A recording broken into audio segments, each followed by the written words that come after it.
அனைவருக்கும் வணக்கம். இன்னைக்கு வீடியோவில் என்ன பார்க்க போகிறோம் அப்படின்னா, தமிழகம் எங்கும் இப்போது நிறைய இடங்களில் மழை பொழிந்து வருது. இந்த மழை காரணமாக கோவில்களுக்குள்ள தண்ணீர் வரக்கூடிய நிகழ்வு இப்போது நடந்துட்டுருக்கு அப்படின்னு சொல்லலாம். அந்த வகையில் திருமூர்த்தி மலையில் அதிகப்படியான கனமழை பெய்திருக்கு. மேற்கு தொடர்ச்சி மலைகளில் இப்படி பெய்த மழை காரணமாக பஞ்சலிங்க அருவியில் வெள்ளப்பெருக்கு ஏற்பட்டு அமனலிங்கேஸ்வரர் கோவிலை மூழ்கடித்தபடி 7 அடி உயரத்துக்கு வெள்ள நீர் சென்றிருக்கு அப்படின்னு சொல்லலாங்க. இது பக்தர்கள் மத்தியில் ரொம்பவே பரபரப்பை ஏற்படுத்தி இருக்கு. திருப்பூர் மாவட்டம் உடுமலை அருகில் இருக்கக்கூடிய திருமூர்த்தி மலையில் மும்மூர்த்திகள் குடிக்கொண்டிருக்கக்கூடிய அமனலிங்கேஸ்வரர் ஆலயம் அமைந்திருக்குங்க. இங்கு பூச்சி, கொட்டாம்பாறை, மாவடப்பு உள்ளிட்ட மலை கிராமங்களில் பொழியக்கூடிய இந்த மழை நீரானது பஞ்சலிங்க அருவி வழியாக தான் திருமூர்த்தி அணைக்கு வந்தடையும். மேலும் பஞ்சலிங்க அருவிக்கு தென்மேற்கு பருவமழை தொடங்கக்கூடிய ஜூன் மாதம் முதலே நீர்வரத்து பெற்று தண்ணீர் வழிந்தோடி வரும் அப்படின்னு சொல்லலாம். இந்த பஞ்சலிங்க அருவி வழியாக பாலாற்றில் வரக்கூடிய நீரானது திருமூர்த்தி அணைக்கு வந்து சேகரமாகி விவசாய பாசனத்துக்கு தண்ணீர் பயன்படுத்தப்பட்டு வருது. அப்படி இருக்கக்கூடிய சமயத்தில் இப்படி தொடர்மழையின் காரணமாக ஏராளமான வெள்ள நீர் வந்து இந்த கோவிலுக்குள்ள புகுந்து செல்லக்கூடிய காட்சியை தான் நாம் முன்பு பார்த்தோம்.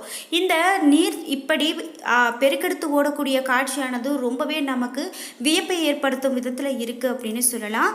இந்த கோவிலுக்கு போகக்கூடிய நிறைய பக்தர்கள் இதை பார்த்துருக்காங்க.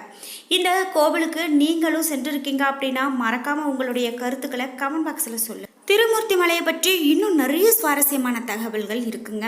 2000 ஆண்டுகள் பழமை வாய்ந்த தலமாக இந்த தலம் இன்னைக்கும் இருந்து வருது. இந்த கோவிலினுடைய வரலாறு கேட்கும் போது நமக்கு ரொம்பவே ஆச்சரியமாக இருக்கும். ஏன் அப்படின்னா, மும்மூர்த்திகளும் குழந்தைகளாக மாறிய தலம் அப்படின்னு இந்த தலத்திற்கு ஒரு சிறப்பான ஒரு விஷயமும் இருக்குது. இவையெல்லாம் பற்றிய சுவாரஸ்யமான தகவல்களை இந்த வீடியோவில் தொடர்ந்து பார்க்கலாம். உங்களுக்கு மும்மூர்த்திகளும் பிடிக்கும் அப்படின்னா வீடியோக்கு ஒரு லைக் பண்ணிவிட்டு கீழே கமெண்ட் பாக்ஸில் உங்களுக்கு பிடித்த தெய்வத்தினுடைய பெயரை கமெண்ட் பண்ணுங்கள். ஓம் நமச்சிவாயா, முருகனுக்கு அரோகரா போன்ற வாசகங்களை கீழே பதிவிட்டுட்டு வீடியோவை தொடர்ந்து பாருங்கள். நீங்கள் இன்னும் உற்சாகம் டிவி சேனலை சப்ஸ்கிரைப் பண்ணாமல் இருந்தால் சப்ஸ்கிரைப் பண்ணிக்கோங்க. கூடவே இருக்க பெல் ஐக்கானை மறக்காமல் கிளிக் பண்ணிடுங்க. வாங்க வீடியோக்குள்ளே போகலாம். நம்ம வாழ்க்கையில் இருக்கக்கூடிய பிரச்சனைகளுக்கு தாங்க நாம் கடவுளை தேடி போய் வழிபாடு செய்கிறோம். கடவுளை தேடி வழிபாடு செய்வது மட்டும் பத்தாது, நம்மளுடைய வாழ்க்கையில் நிறைய முயற்சிகள் எடுக்கணும். அந்த வகையில் நாம் ஒரு வீடு கட்டுறது, கடனை அடைக்கிறது அப்படின்னு ஏதாவது ஒரு செயலை செய்யும்போது அது நடக்கலை அப்படின்னு பார்க்கும்போது நமக்கு தெரிந்த ஏதாவது ஒரு ஜோதிடர்கிட்ட போய் நம்மளுடைய பலனை பார்ப்போம்.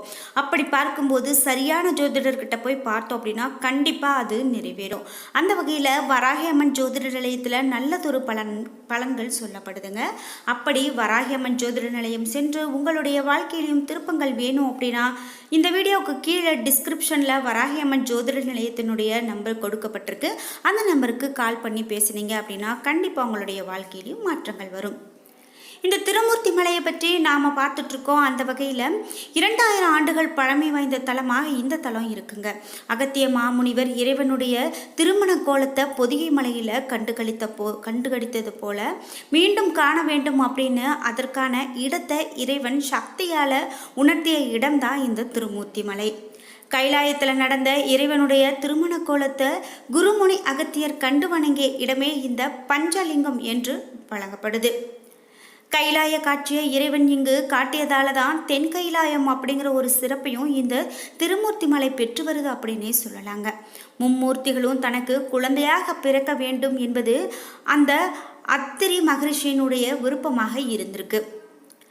அவருடைய மனைவி அன்னை அனுசியா தேவியினுடைய கற்பின் மகிமையை உலகிற்கு எடுத்து காட்டவும் பிரம்மா, விஷ்ணு, சிவன் ஆகிய மும்மூர்த்திகளும் இங்கே தோன்றினாங்க என்றும் இந்த கோவிலினுடைய தல வரலாற்றில் சொல்லப்படுது. ஒரு முறை அத்திரி மகரிஷி வெளியே போனாராம். அப்போது மும்மூர்த்திகளும் அனுசியா அன்னையிடம் வந்து தங்களுக்கு நிர்வாணமாக பிச்சையிடுமாறு வேண்டினாங்களாம். அனுசியா தேவியும் தன்னுடைய கணவனை மனதால் நினைத்து தீர்த்தத்தை மும்மூர்த்திகளின் மேலே தெளிக்க மும்மூர்த்திகளும் குழந்தையாக மாறினாங்களாம். பிறகு அந்த குழந்தைகளுக்கு நிர்வாணமாக பாலூட்டி அவர்கள் வேண்டுதலை நிறைவேற்றினாங்களாம்.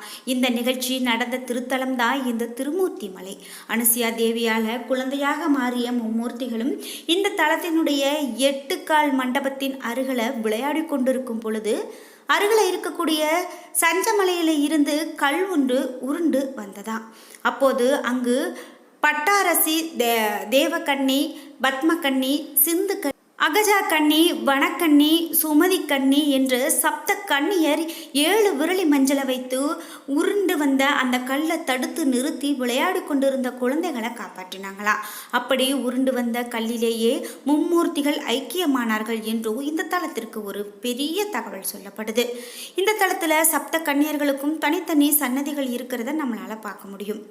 சரி, இந்த தலத்தினுடைய மகிமை என்ன அப்படின்னு பார்க்கும்போது, குழந்தை இல்லாத தம்பதியினர் இந்த தலத்தில் நீராடி சப்த கன்னிகளை வழிபட குழந்தை பாக்கியம் கண்டிப்பாக கிடைக்கும் என்பதுதான் ஐதீகம்.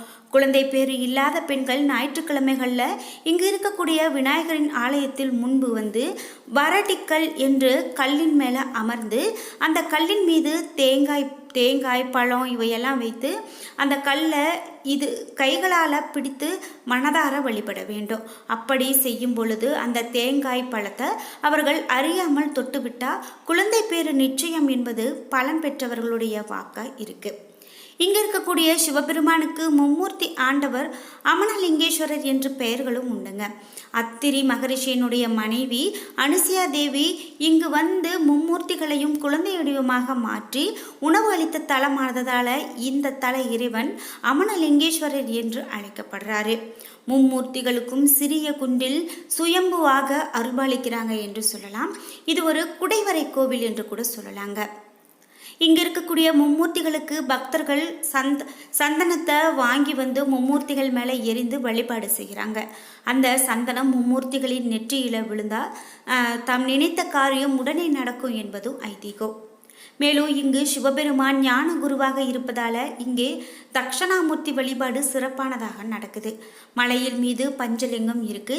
இது அத்திரி மகரிஷி தன்னுடைய மனைவி அனுசியா தேவியோடு வழிபட்ட லிங்கங்கள் அப்படின்னு சொல்லலாம். இன்னைக்கும் அவர்கள் தினமும் பஞ்சலிங்கத்தை வழிபடுவதாகவும் இங்க இருக்கக்கூடிய 8 கால் மண்டபத்துல தான் மும்மூர்த்திகளும் தங்கியதாகவும் சொல்லப்படுது. பாறையை குடைந்து கருவறையாக அமைக்கப்பட்டிருக்கிறதுங்க.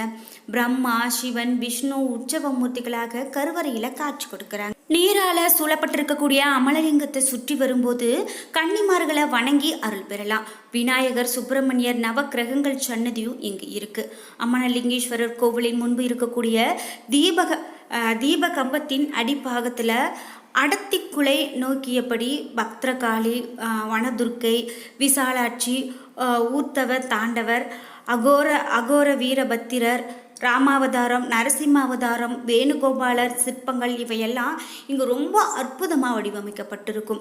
இது மட்டும் இல்லாமல் குறுமிளகையும் உப்பையும் திருமூர்த்திகள் மீது இட்டு வேண்டிக் கொண்டோம் அப்படின்னா தங்களுடைய குறைகள் அனைத்தும் நீங்கிவிடும் என்பது பக்தர்களுடைய நம்பிக்கையாக இருந்து வருது.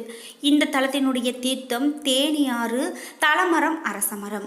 மகா சிவராத்திரி அன்று இங்கு 4 கால பூஜைகள் நடைபெறுங்க.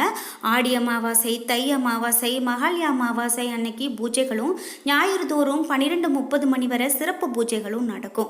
ஆவணி ஞாயிறு அன்று சிறப்பு விசேஷ பூஜைகள் நடக்கும். இது கோவை மாவட்டம் உடுமலையில இருந்து தெற்கே சுமார் 21 கிலோமீட்டர் தொலைவில் மேற்கு தொடர்ச்சி மலைகளின் பெருந்தொடர்களில் தென் திசை நோக்கி பரவி இருக்கக்கூடிய ஆனை மலைகளில் ஒன்றாக திகழ்வதே இந்த திருமூர்த்தி மலை. இதனுடைய அடிவாரத்தில் இருந்து தென்மேற்கே 1 கிலோமீட்டர் தொலைவில் தோணி ஆறு என்ற பாலாற்றங்கரையில தான் அமனலிங்கேஸ்வரர் அருள்பாலிக்கிறாரு. அம்மனன் என்றால் குற்றமற்றவன் என்றும் பொருள்படுது. வடதிசை நோக்கி லிங்க வடிவில் எழுந்தருளி இருக்கக்கூடிய பாறை தான் அமனலிங்கேஸ்வரர். இந்த பாறையில் மும்மூர்த்திகளுடைய வடிவங்களும் பொறிக்கப்பட்டிருக்கும்.